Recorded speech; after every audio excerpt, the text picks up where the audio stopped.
Happy Sala! Woo! Grabe naman yun, Grabe Isabel! naman yun! Grabe, thank you Ang so awit much. ni Armea, di ba? Thank you. Napaka-angelic. Alam mo yung boses mo talaga kasi angelic ng mukha mo, friend. Totoo. Maraming salamat. Tsaka, grabe din yung hugot, no? Ano Yes. ba, saan mo hinuhugot yun, ha? Actually, yung kanta na yun talaga ay para sa amin ni Flamara. Nakakainis. Nakakainis ka, Armea. Oo, kaya nga. Bakit mo pinakasalan ng aking... Kumanta na nga ako at lahat-lahat para hindi matuloy yung kasal namin eh. Kaso, Diba? Ayun na nga. Ayun Ayun na na nga. nga. Ano bang feeling na nabigyan ng ganitong karakter yung ikaw? ako, honestly, hindi ko in-expect na magkakaroon ng ganitong storya si Armea, na may explore pa ng lubusan yung kwento niya at yung kwento ng Sapiro ng ganito. So, ako of course, sobrang thankful ako sa Sangre kasi pangarap ko yung ganito, yung may role ako na may pagka-musical din, yung makakakanta ako.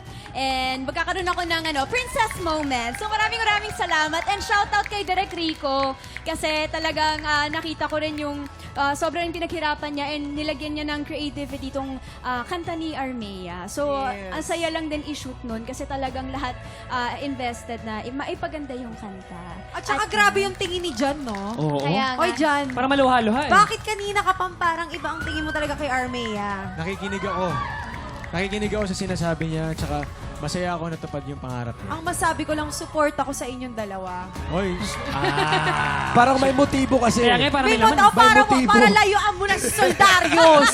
Yun yung ibig May kong laman sabihin eh. doon. Oh, eto na nga, Kumarin natin tanong ng ko nga. batis, di ba? Oh, may chance ba talaga na maging malaya si Hara Armea since you keep singing about being malaya? Actually, kung anong klaseng pagiging malaya, yan ang dapat abangan ng mga Encantadix. Kung talagang makakatuluyan ba niya ng lubusan si Soldarius or magkakaroon siya ng pagkakataon para umibig ng malaya kasama ang isang miniave na ipinakita niya sa batis. Nako po. Ayan. Oh, ito na. Si Daron na ba ang dawan? Oh, insan. Sinabi na namin, grabe yung tingin mo. Dawan. Tingin mo, ito, may chance pa ba si Daron at Hara Armea? Ito, sa totoo lang, alam ni Hara Armea ang lugar niya. Siya ay isang reyna. Ako ay isang kawal lamang. Hindi. Pero, Nakawal lamang. pero mapipigilan ba ang puso? Aray ko! Parang, uy. Ay, nako. Ito, ganito na lang. Imbitahin nyo na lang yung mga tiktropa natin gabi-gabi na suportahan ng Sangre Encantadia Chronicles. Ayan. Inaanyayahan nga pala namin ang lahat ng mga tiktropa namin dyan na sana'y panuorin po ninyo ang Sangre Encantadia Chronicles. Hey, nag-split. Salamat. Si Dayon. Siya. Ang brilyante! Biyak ang brilyante. Biyak ang brilyante ni Gargal. Si Daron. Yeah, mga tiktropa, patuloy pong abangan ang kwento ng Encantadia Chronicles Sangre and of course, ang kwento po namin ni Hara Armea. Marami pa po kayong aabangan ng mga exciting sa aming pong programa. Maraming salamat po. Yes, mga tiktropa, mga Encantadix, sana tuloy-tuloy niyo po suporta ng Encantadia Chronicles Sangre at sana subaybayan niyo po ang storya ni Armea at ang lahat ng mga Sangre na patuloy na lumalaban para sa kabutihan.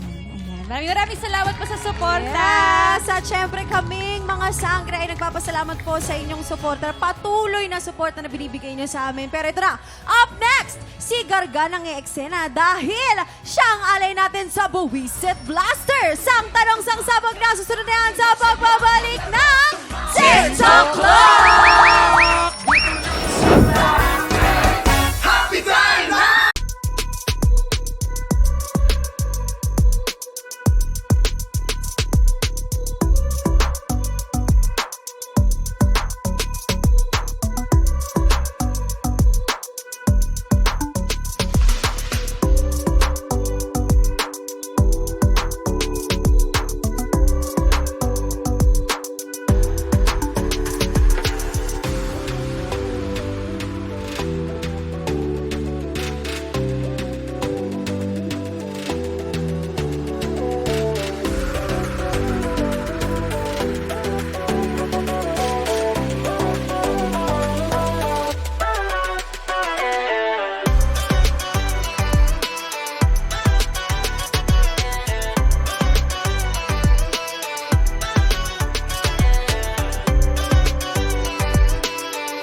TikTropa, pinanood mo hanggang sa dulo itong video na to, very good ka!